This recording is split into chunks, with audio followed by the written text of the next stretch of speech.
Srimad Bhagavatam, sétimo canto, capítulo 12, as quatro classes espirituais de uma sociedade perfeita. Narada Muni disse: o estudante deve praticar o completo controle dos sentidos, deve ser submisso e cultivar uma atitude de firme amizade pelo mestre espiritual. Cumprindo um grande voto, o brahmachari deve viver no Gurukula, pensando apenas no benefício do Guru.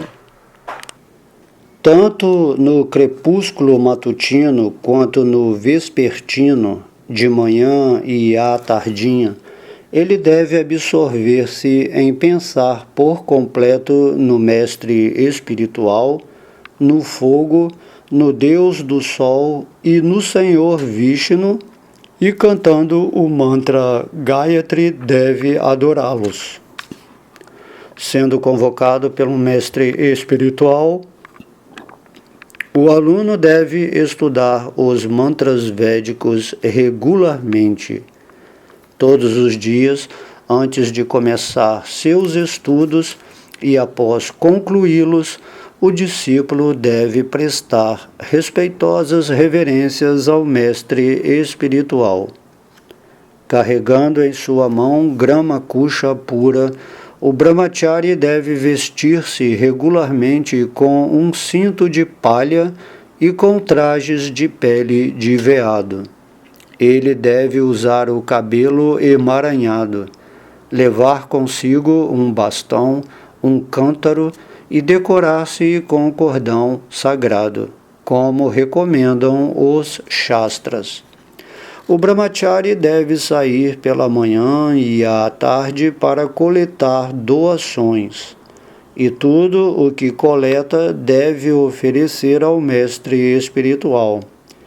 Deve comer apenas se o mestre espiritual mandá-lo aceitar alimentos. Caso contrário, se o mestre espiritual não lhe der essa ordem, deverá jejuar então. O brahmachari deve ser muito bem comportado e cortês, e não deve comer nem coletar mais do que o necessário. Deve ser sempre ativo e hábil, acreditando plenamente nas instruções do mestre espiritual e dos Shastras. Tendo completo controle dos sentidos, apenas quando for necessário, é que ele deve associar-se com mulheres ou com aqueles que são controlados por mulheres.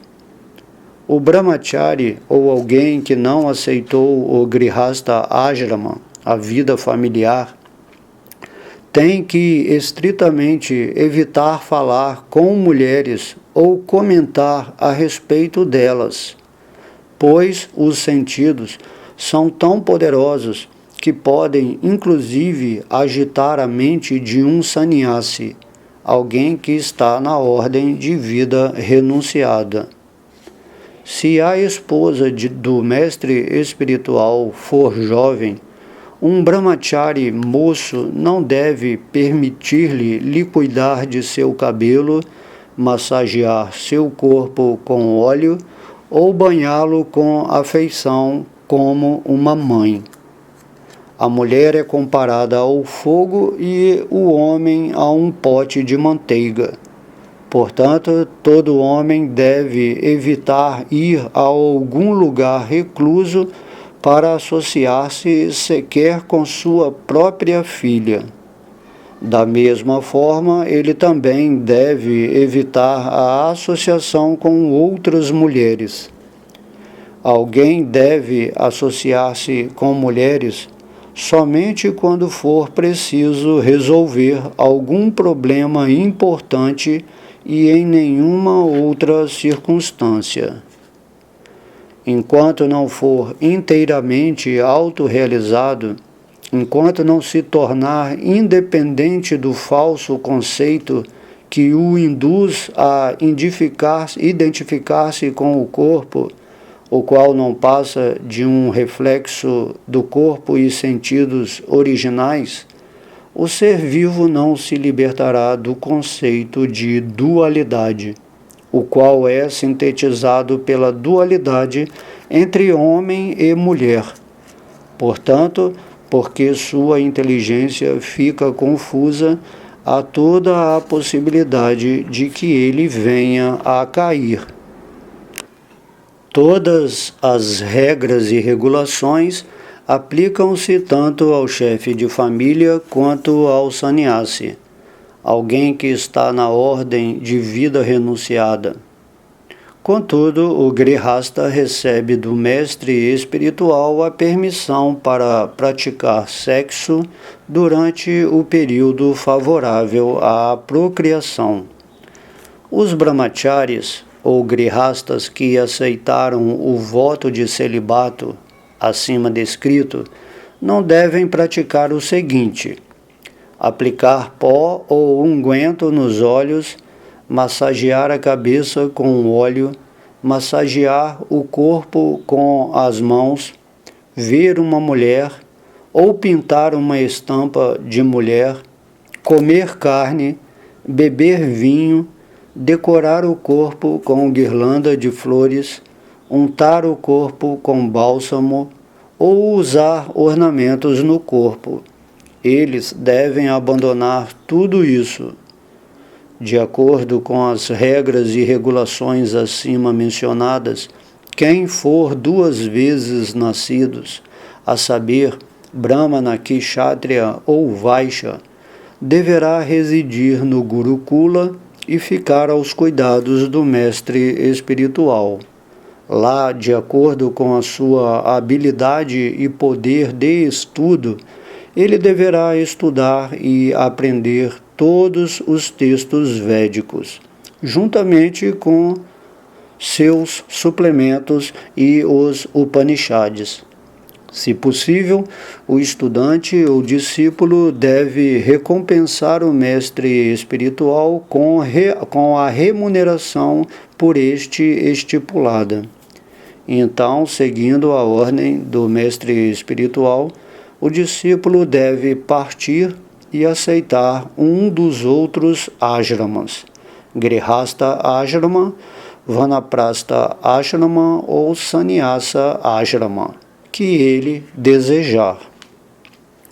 A pessoa deve compreender que no fogo, no mestre espiritual, nela própria e em todas as entidades vivas, em todas as circunstâncias e condições, Vishnu, a personalidade de Deus, entrou e não entrou ao mesmo tempo. Ele está situado externa e internamente como o pleno controlador de tudo. Mediante essa prática, quer alguém esteja no Brahmacharya Ashrama, Grihasta Ashrama, Vanaprastha Ashrama ou Sannyasa Ashrama, ele deve sempre depreender a presença onipenetrante do Senhor Supremo, pois, dessa maneira, é possível entender a verdade absoluta. Ó Rei, passarei então a descrever as qualificações do Vanaprastha, aquele que se retirou da vida familiar, seguindo estritamente as regras e regulações de Vanaprastha. A pessoa não encontrará dificuldade alguma em elevar-se ao sistema planetário superior conhecido como Maharloka. Na vida de Vanaprastha, não se devem comer cereais que germinaram através do cultivo dos campos. Também não se devem comer cereais que, embora tenham germinado sem o cultivo do campo, ainda não estão plenamente maduros. Tampouco deve o Vanaprastha comer cereais cozidos no fogo. Na verdade, ele deve comer apenas frutas amadurecidas pela ação do brilho do sol. Os bolos que o vanaprasta deve preparar para serem oferecidos em sacrifício são feitos de frutas e cereais naturalmente crescidos na floresta. Ao obter alguns cereais novos, ele deve desfazer-se do seu estoque de cereais velhos. O vanaprasta deve preparar uma cabana de sapé ou refugiar-se na caverna de uma montanha somente para manter aceso o fogo sagrado. Mas deve pessoalmente aprender a tolerar a neve, o vento, o fogo, a chuva e os raios do sol. O vanaprasta deve usar em sua cabeça madeixas de cabelo entrançadas e deixar os pelos do corpo, as unhas e o bigode crescer. Ele não deve tirar a poeira do seu corpo. Deve portar um cântaro, pele de veado e um bastão, cobrir-se com casca de árvore e usar roupas da cor do fogo. Sendo muito introspectivo, o vanaprasta deve permanecer na floresta por 12 anos, 8 anos, 4 anos, 2 anos ou pelo menos 1 ano. Deve portar-se de maneira tal que nem mesmo a austeridade em demasia consiga perturbá-lo ou incomodá-lo. Quando for assediada pela doença ou pela velhice, as quais incapacitem-na para a execução de seus deveres prescritos, que lhe propiciem o avanço em consciência espiritual ou o estudo dos Vedas, a pessoa deverá submeter-se a jejum, recusando qualquer alimento.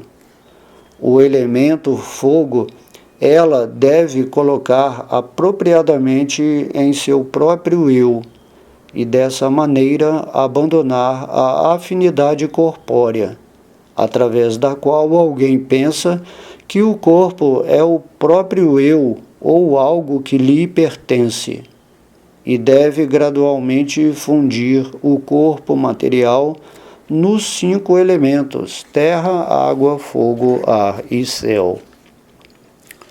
Uma pessoa sóbria e autorrealizada, que tem conhecimento pleno, deve imergir as várias partes do corpo em suas fontes originais. Os orifícios do corpo são causados pelo céu.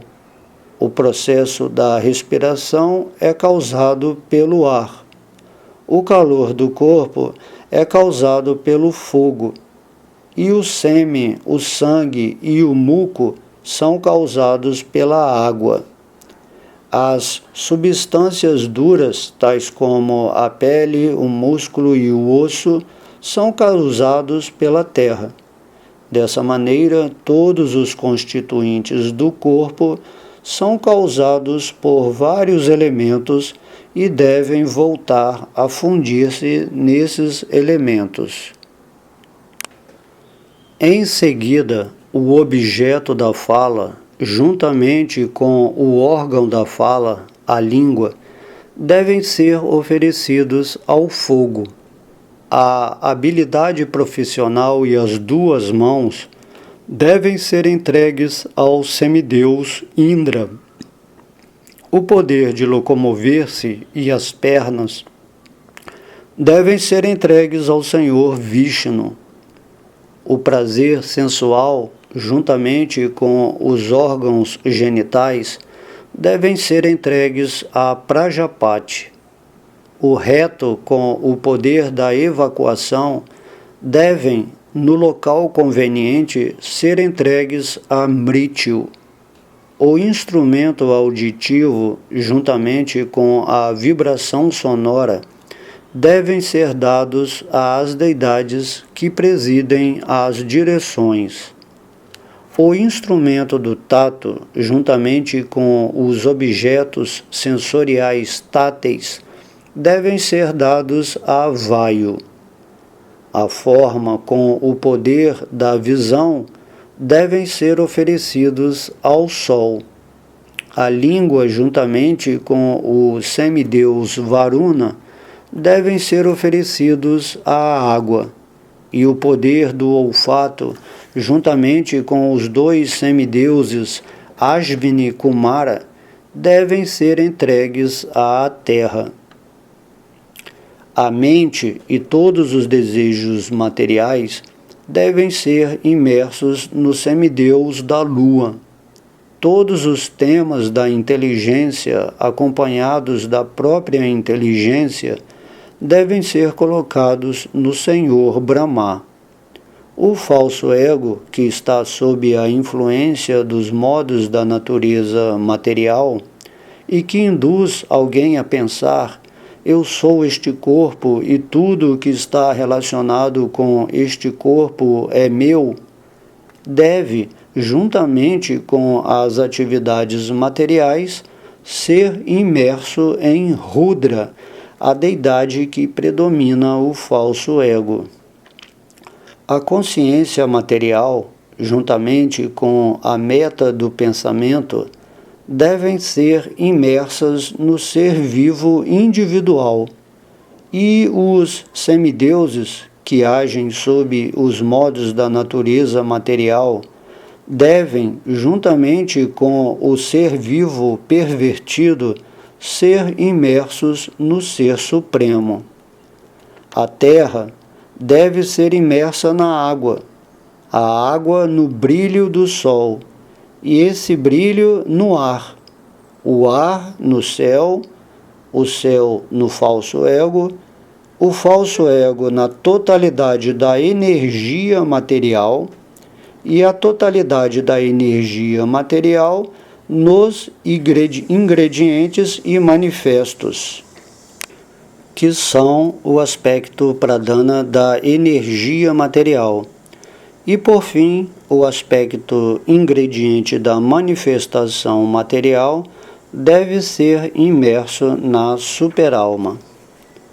Quando todas as designações materiais estiverem assim imersas em seus respectivos elementos materiais, os seres vivos, que em última análise são todos inteiramente espirituais, pois têm as mesmas qualidades do Ser Supremo, devem extinguir a existência material, assim como as chamas extinguem-se quando é consumida a madeira em que elas queimam. Quando o corpo material decompõe-se em seus vários elementos materiais, resta apenas o ser espiritual. Este ser espiritual, Brahman, tem as mesmas qualidades do Parabrahman. Neste ponto encerram-se os significados Bhaktivedanta do 7º canto, 12º capítulo do Srimad Bhagavatam, intitulado As 4 Classes Espirituais de uma Sociedade Perfeita. Srimad Bhagavatam, 7º canto, capítulo 13, O comportamento da pessoa perfeita. Sri Narada Muni disse: a pessoa que é capaz de cultivar o conhecimento espiritual deve renunciar a todas as ligações materiais, e meramente mantendo o corpo habitável, ela deve viajar de um lugar ao outro, passando somente uma noite em cada aldeia. Dessa maneira, sem se curvar às necessidades do corpo, o sannyasi deve viajar mundo afora. A pessoa na ordem de vida renunciada talvez prefira inclusive evitar uma veste para cobrir-se. Se ela tiver que vestir algo, que use apenas uma tanga, e quando não houver necessidade, o sannyasi não deve sequer aceitar uma danda. O sannyasi deve procurar carregar apenas a danda e o kamandalu.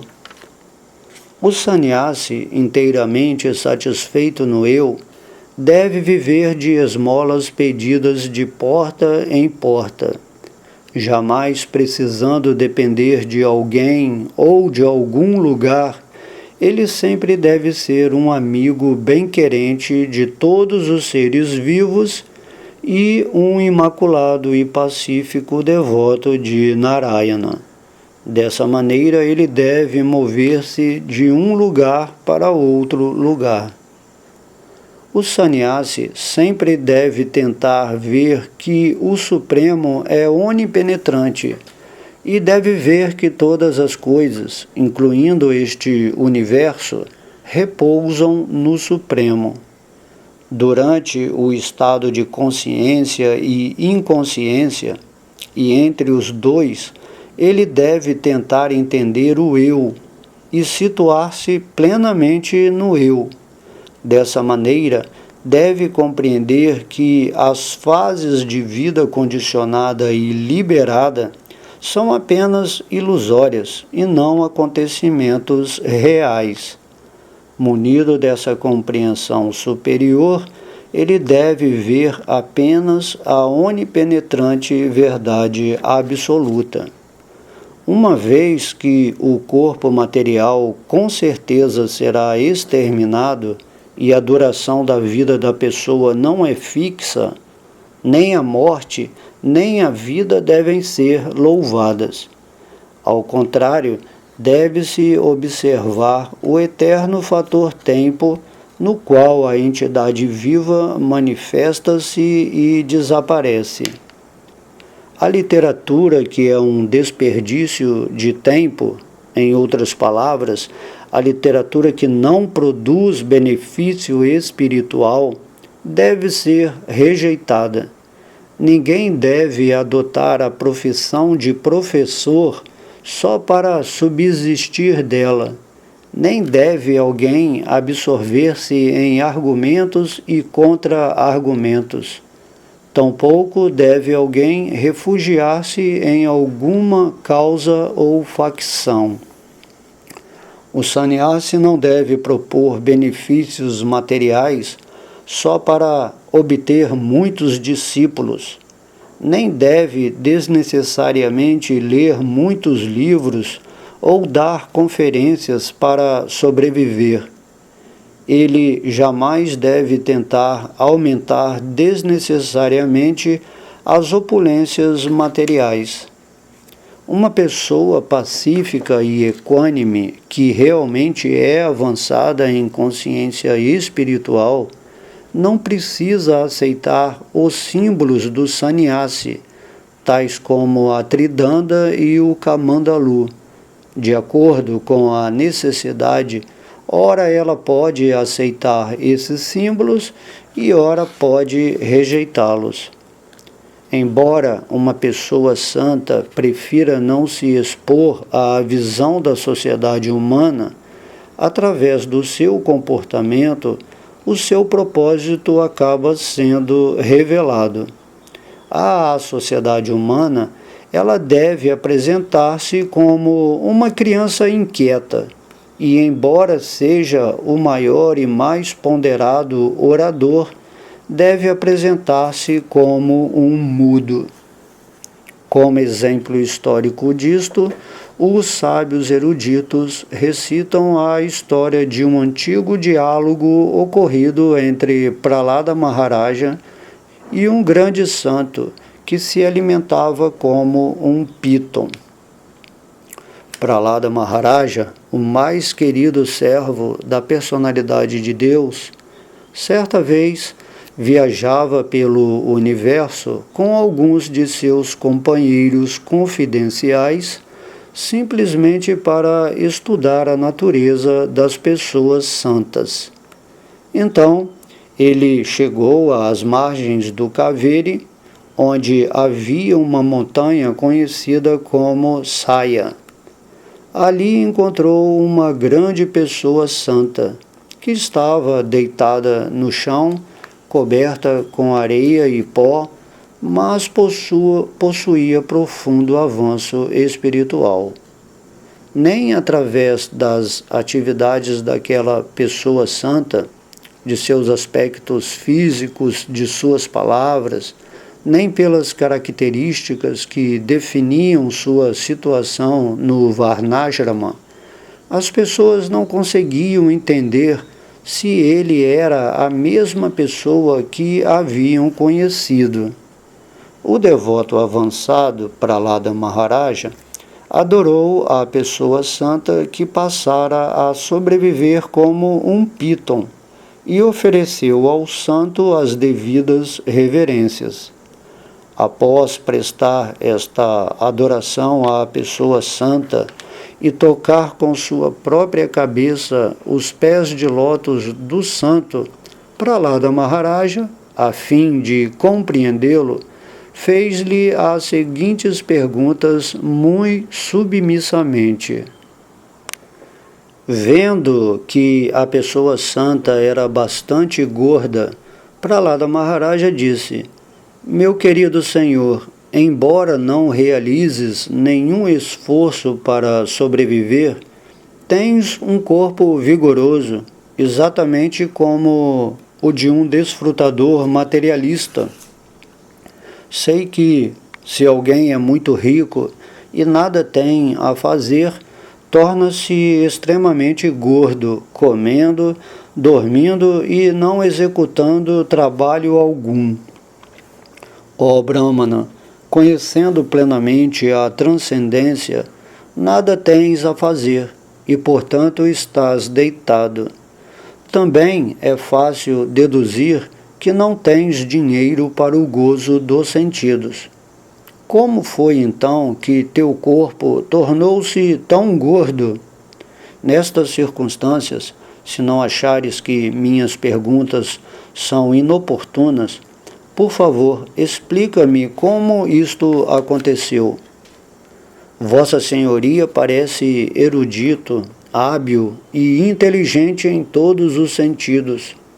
Trazes belas mensagens, dizendo frases que agradam ao coração. Embora vejas que a população em geral está ocupada em atividades fruitivas, permaneces aqui, deitado e inativo. Narada Muni prosseguiu. Ao ouvir as perguntas que Prahlada Maharaja, o rei dos Daityas, lhe endereçara, a pessoa santa ficou cativada com esta chuva de palavras nectárias e, com um sorriso nos lábios, respondeu à curiosidade de Prahlada Maharaja.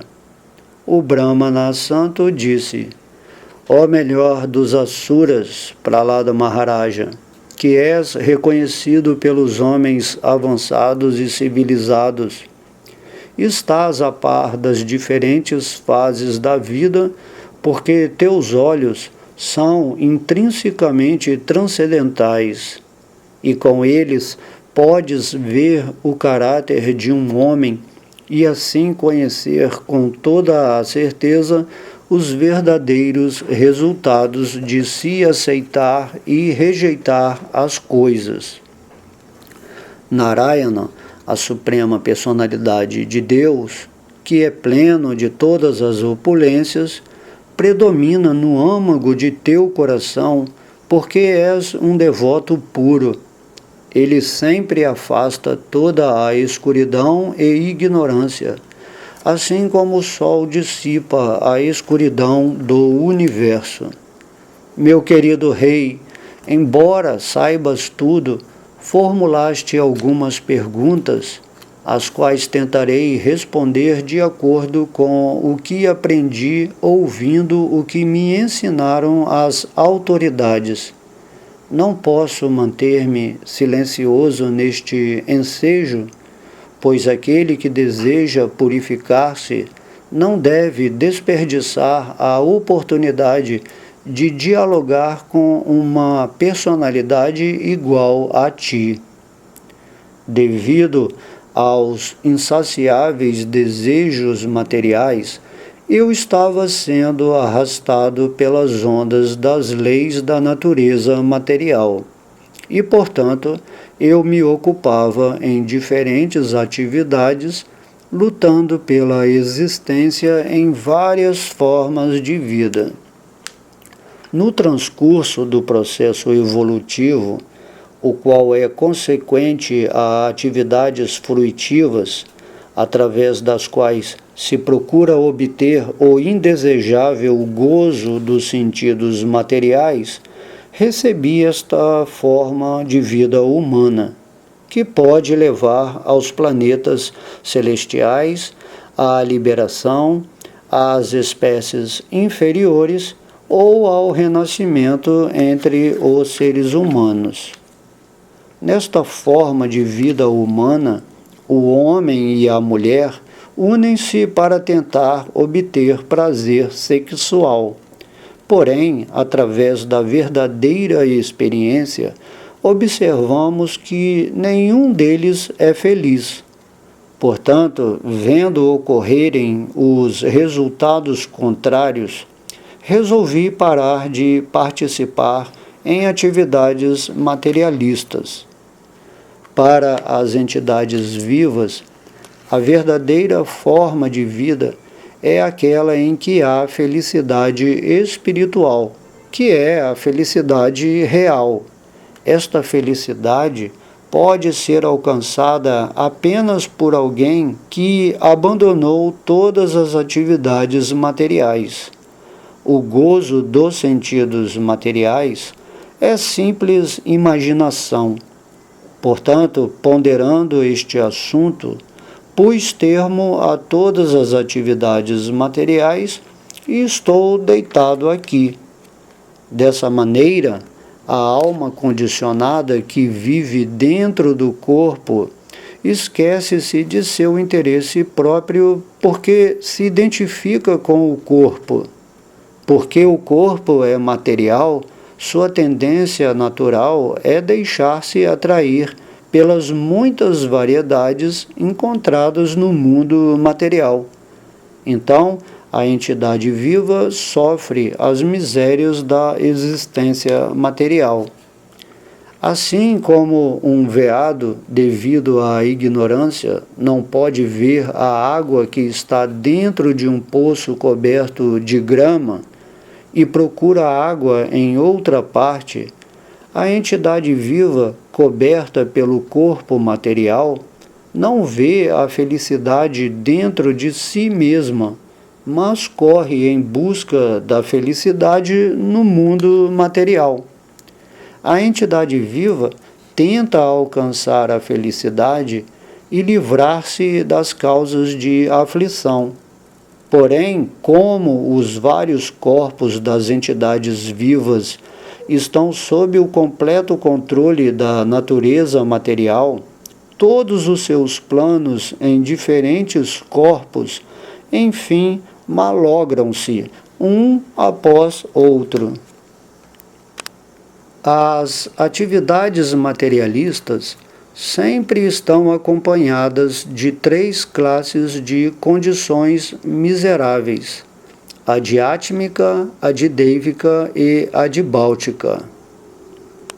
Ou seja, as misérias relacionadas com o corpo e a mente, as misérias decorrentes das dificuldades impostas pela sociedade, comunidade, nação e outras entidades vivas, e as misérias que nos são infligidas pelos distúrbios materiais naturais, como os terremotos, a fome, a seca, as inundações, as epidemias e assim por diante. Portanto, mesmo que alguém alcance algum sucesso executando essas atividades, que adiantará esse sucesso? Mesmo assim, ele estará sujeito ao nascimento, morte, velhice, doença e às reações de suas atividades fruitivas. O Brahmana prosseguiu: vejo, de fato, que um homem rico, o qual é vítima dos seus sentidos, tem muita cobiça de acumular riqueza e, portanto, sofre de insônia devido ao temor que o aflige de todos os lados, apesar de sua riqueza e opulências. Aqueles que são considerados materialmente poderosos e ricos vivem cheios de ansiedades por causa das leis governamentais, dos ladrões e assaltantes, dos inimigos, dos membros familiares, dos animais, dos pássaros, das pessoas que buscam caridade, do inevitável fator tempo e, inclusive, por causa deles mesmos. Assim, eles invariavelmente estão com medo. Aqueles membros da sociedade humana que são inteligentes devem abandonar a causa original da lamentação, ilusão, medo, ira, apego, pobreza e trabalho desnecessário. A causa original de todas essas aflições é o desejo de prestígio e dinheiro desnecessários.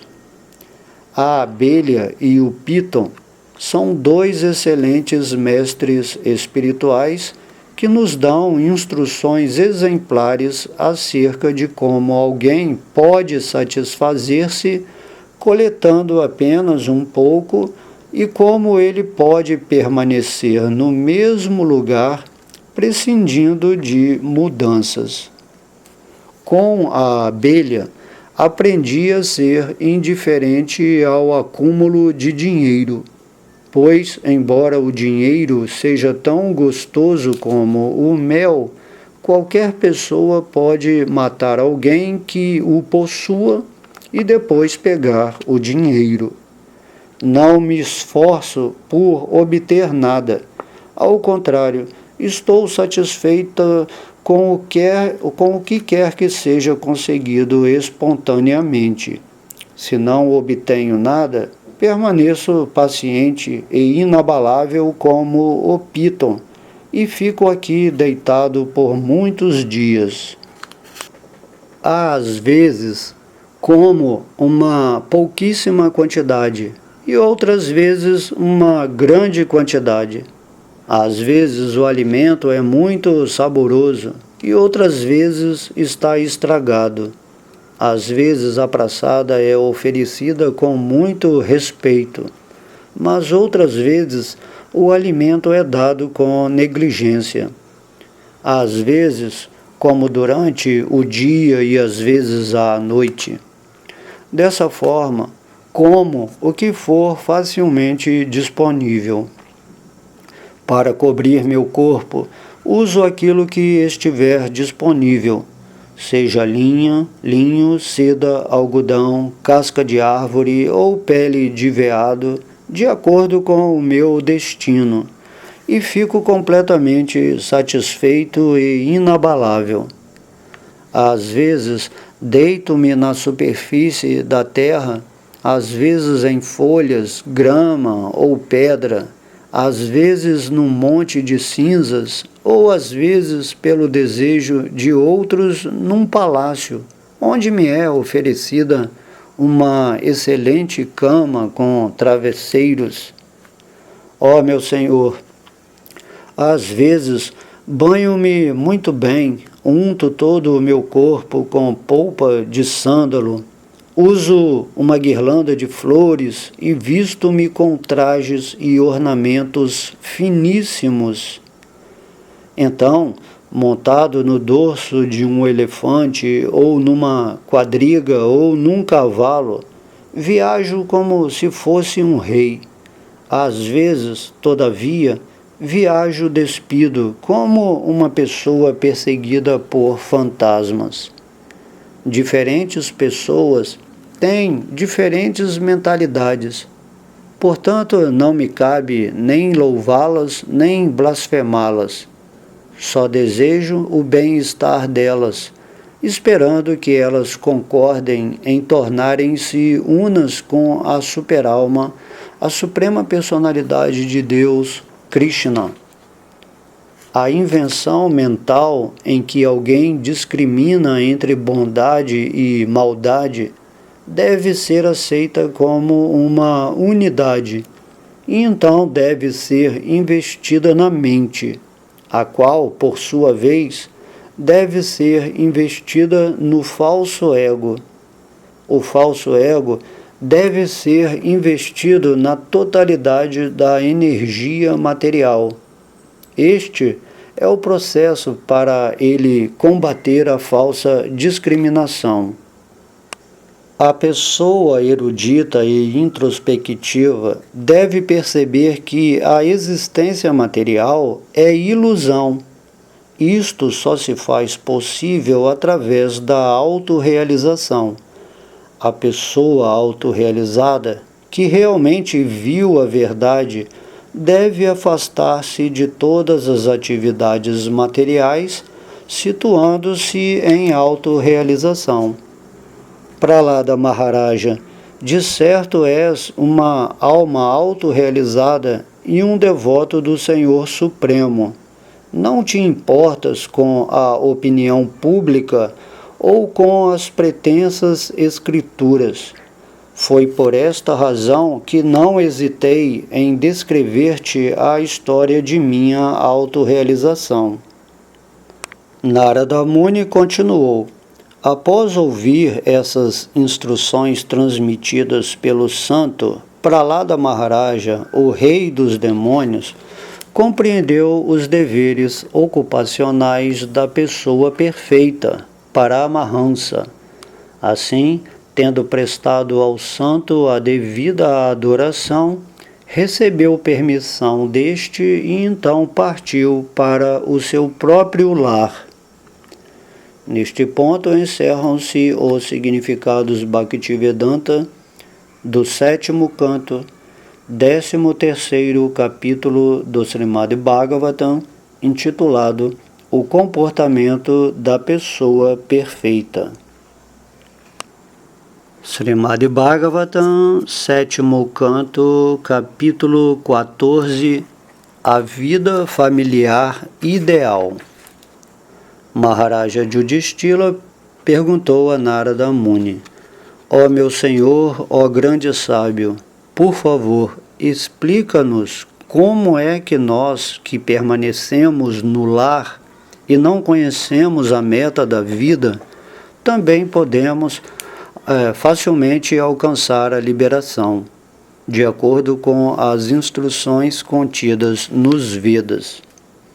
Narada Muni respondeu: Meu querido rei, todo aquele que permanece no lar como pai de família tem que trabalhar para subsistir, e ao invés de tentar desfrutar dos resultados do seu trabalho, deve oferecer esses resultados a Krishna Vasudeva.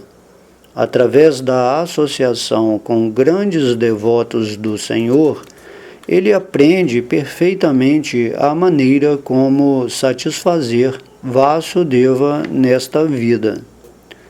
O Grihasta deve associar-se frequentemente com pessoas santas e, com muito respeito, deve ouvir o néctar das atividades do Senhor Supremo e de suas encarnações, conforme essas atividades são descritas no Srimad Bhagavatam e em outros Puranas.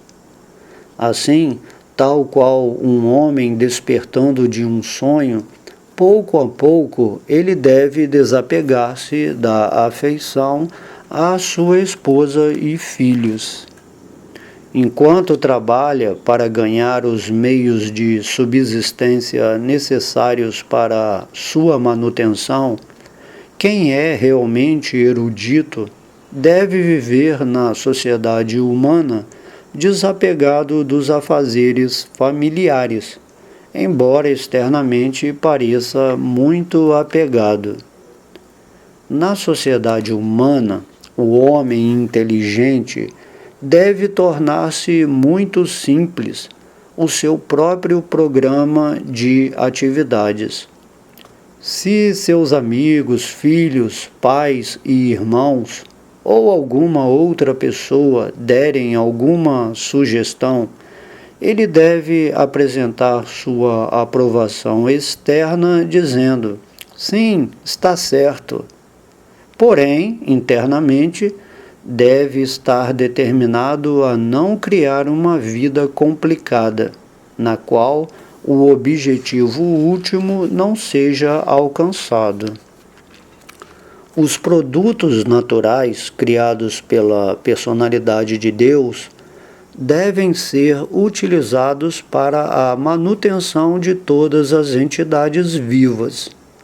As necessidades da vida são de 3 espécies: aquelas produzidas por intercessão do céu, através da chuva, da terra, através das minas, mares ou campos, e da atmosfera, aquilo que se obtém espontânea e inesperadamente. Cada um pode reivindicar a posse de tanta riqueza quanto lhe for necessário para manter-se vivo.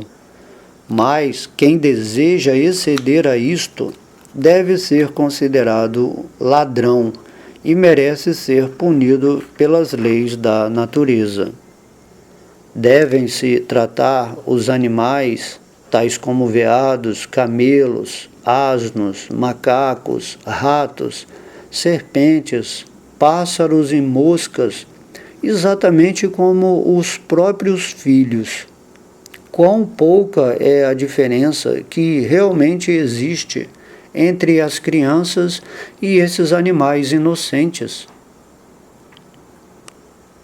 Mesmo que, ao invés de brahmachari, sannyasi ou vanaprastha, alguém seja pai de família, ele não deve esforçar-se muito arduamente em obter religiosidade, desenvolvimento econômico ou gozo dos sentidos.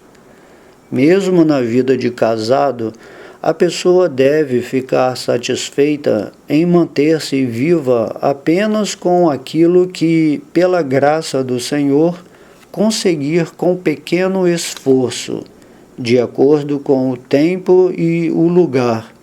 Ninguém deve ocupar-se em Ugra Karma, ou seja, esforço extremamente severo. Os cachorros, as pessoas caídas e os intocáveis, incluindo os chandalas, comedores de cachorros, todos devem receber aquilo que lhes é essencial e que lhes é fornecido através da contribuição apresentada pelos pais de família. No lar, até mesmo a esposa, a qual o esposo está tão fortemente apegado, deve ser designada para receber os convidados e as pessoas em geral.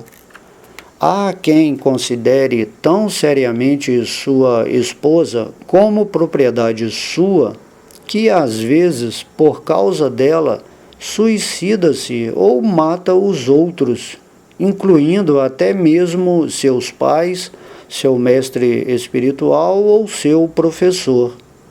Portanto, se alguém consegue abandonar o seu apego à semelhante esposa, conquista a personalidade de Deus, que jamais é conquistado por alguém. Através da deliberação adequada, deve-se abandonar a atração pelo corpo da esposa, porque este corpo finalmente transformar-se-á em pequenos insetos, excremento ou cinzas. Qual o valor deste corpo insignificante? Quão maior é o Ser Supremo, que é onipenetrante como o céu? Toda pessoa inteligente deve ficar satisfeita em comer praçada, alimento oferecido ao Senhor. ou em executar os 5 diferentes classes de sacrifício, Panchasuna. Através dessas atividades, pode-se abandonar o apego ao corpo e o dito senso de propriedade em relação ao corpo. Quando alguém é capaz de fazer isto, fixa-se firmemente na posição de Mahatma. Todos os dias deve-se adorar o Ser Supremo que está situado nos corações de todos, e com base nisto, devem-se adorar separadamente os semideuses, as pessoas santas, os seres humanos e as entidades vivas comuns, os antepassados e o próprio eu. Dessa maneira, é possível adorar o Ser Supremo presente no âmago dos corações de todos. Quando alguém exubera de riqueza e conhecimento, que estão sob seu pleno controle e por meio dos quais pode executar sacrifício e satisfazer a personalidade de Deus, ele deve, então, realizar sacrifícios apresentando oblações no fogo de acordo com as orientações contidas nos Shastras. É dessa maneira que se deve adorar a Suprema Personalidade de Deus. A Personalidade de Deus, Sri Krishna, é o desfrutador das oferendas sacrificatórias. Todavia, embora sua onipotência aceite as oblações apresentadas no fogo, meu querido rei, ele fica ainda mais satisfeito quando uma refeição primorosa, feita de cereais e ghee, lhe é oferecida através das bocas de brahmanas qualificados. Portanto, meu querido rei, em primeiro lugar, oferece praçada aos brahmanas e semideuses, e após alimentá-los suntuosamente, podes distribuir praçada a todas as outras entidades vivas, conforme tuas possibilidades. Dessa maneira, serás capaz de adorar todas as entidades vivas, ou, em outras palavras, a entidade viva suprema que está presente em todas as entidades vivas. Um Brahmana suficientemente rico deve apresentar oblações aos antepassados durante a quinzena da lua nova, na última parte do mês de Bhadra. Igualmente, deve apresentar oblações aos parentes dos antepassados durante as cerimônias Mahalaya no mês de Ashvina. Deve-se executar a cerimônia Shraddha em Makara Sankranti, o dia em que o Sol começa a mover-se em direção ao norte, ou em Karkata Sankranti, o dia em que o Sol começa a mover-se em direção ao sul.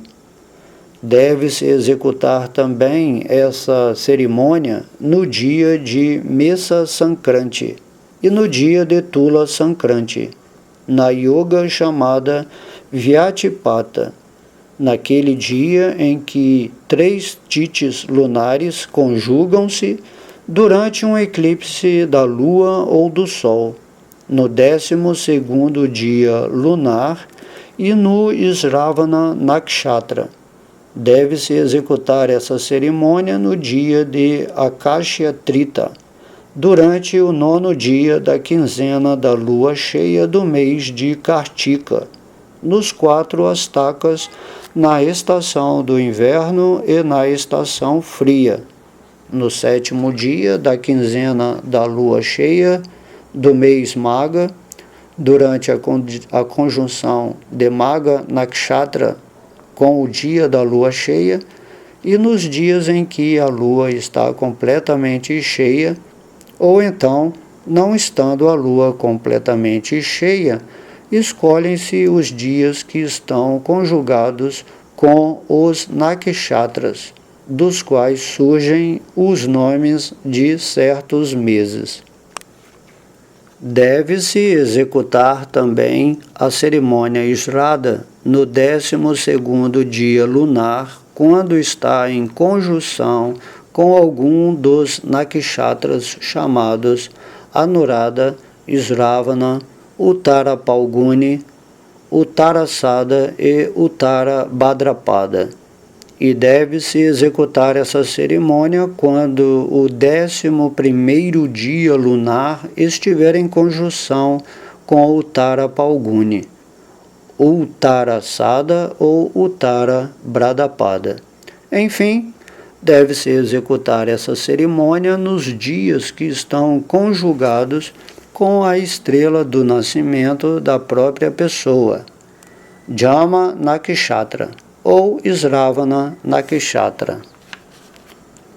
Todas essas épocas sazonais são consideradas extremamente auspiciosas para a humanidade. Nessas ocasiões, devem-se realizar todas as atividades auspiciosas, pois através dessas atividades o ser humano alcança sucesso em sua curta duração de vida. Durante esses períodos de mudanças estacionais, se alguém se banha no Ganges, no Jamuna ou em outro lugar sagrado, se ele canta, oferece sacrifícios de fogo ou executa votos, ou se adora o Senhor Supremo, os Brahmanas, os antepassados, os semideuses e as entidades vivas em geral, tudo o que der em caridade produzirá um resultado benéfico e permanente.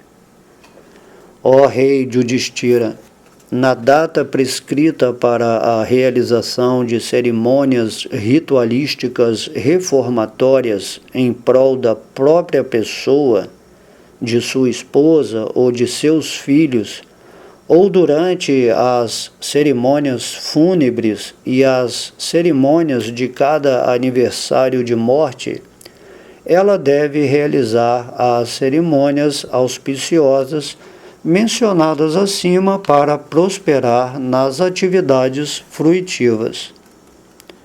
Narada Muni continuou: agora passarei a descrever os lugares onde as atividades religiosas podem ser bem executadas. Todo lugar onde um Vaishnava esteja presente é um excelente lugar para todas as atividades auspiciosas. A personalidade de Deus é o sustentáculo de toda esta manifestação cósmica, povoada de todas as suas entidades vivas, móveis e inertes. E o templo no qual a deidade do Senhor está instalada é um lugar sacratíssimo.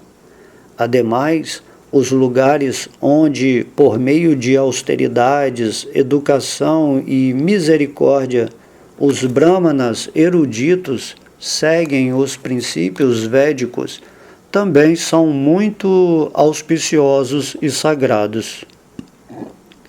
Realmente auspiciosos são os lugares onde há um templo de Krishna, a personalidade de Deus, no qual presta-se-lhe a devida adoração, e também os lugares para onde fluem os célebres rios sagrados mencionados nos Puranas, os textos védicos suplementares.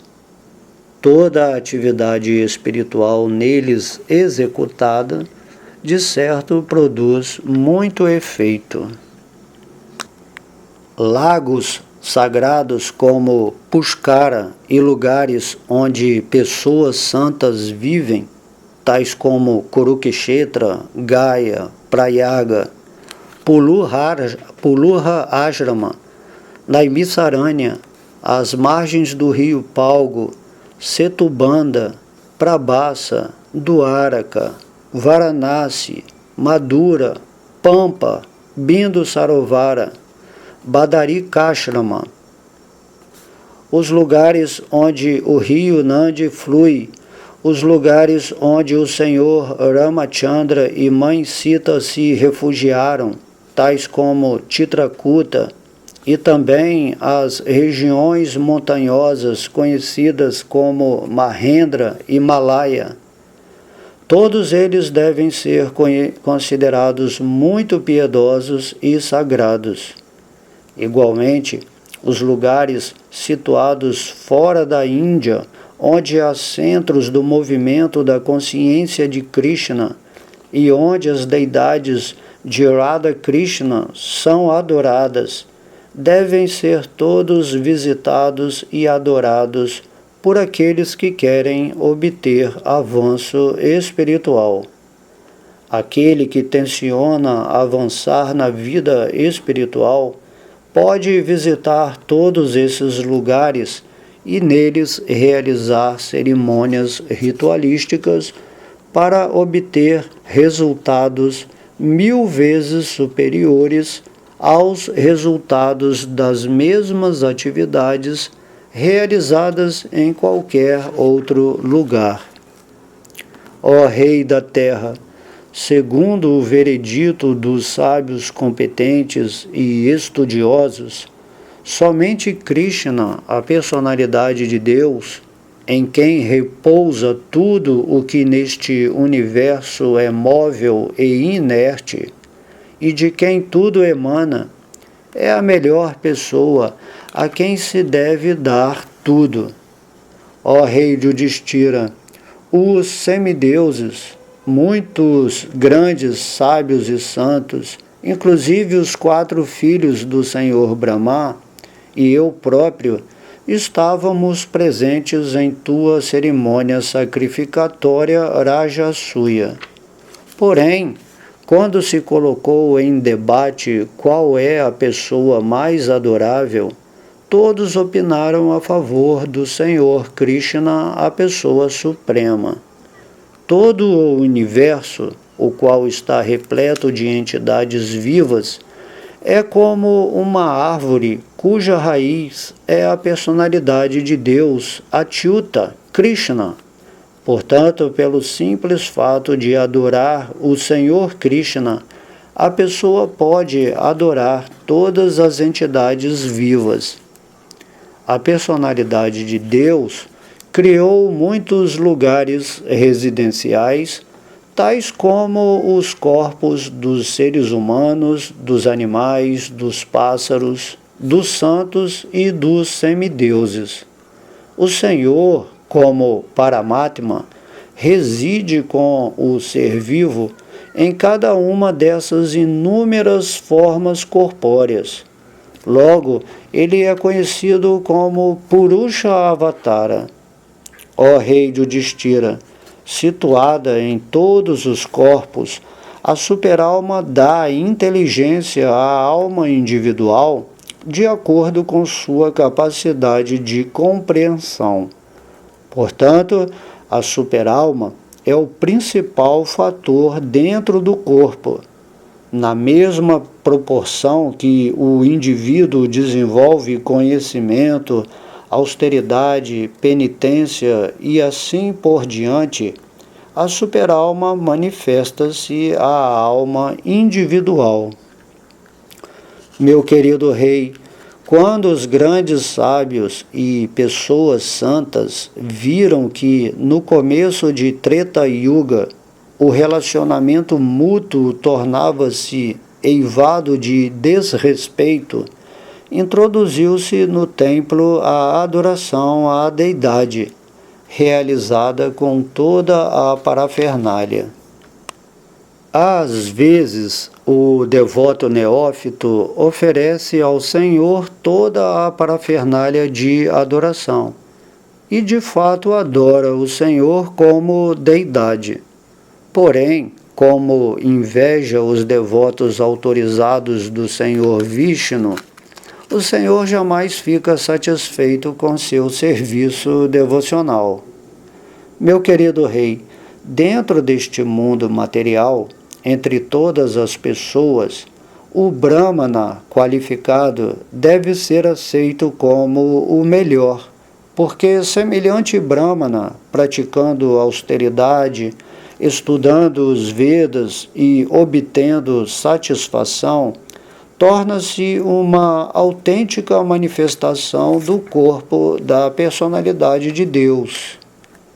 Meu querido rei Yudhishthira, os Brahmanas, especialmente aqueles ocupados em pregar as glórias do Senhor em todo o mundo, são reconhecidos e adorados pela personalidade de Deus, que é a alma e a vida de toda a criação. Através da sua pregação, os Brahmanas, com a poeira dos seus pés de lótus, santificam os 3 mundos e por isso são adorados, inclusive por Krishna. Neste ponto encerram-se os significados Bhaktivedanta do 7º canto, 14º capítulo do Srimad Bhagavatam, intitulado A Vida Familiar Ideal.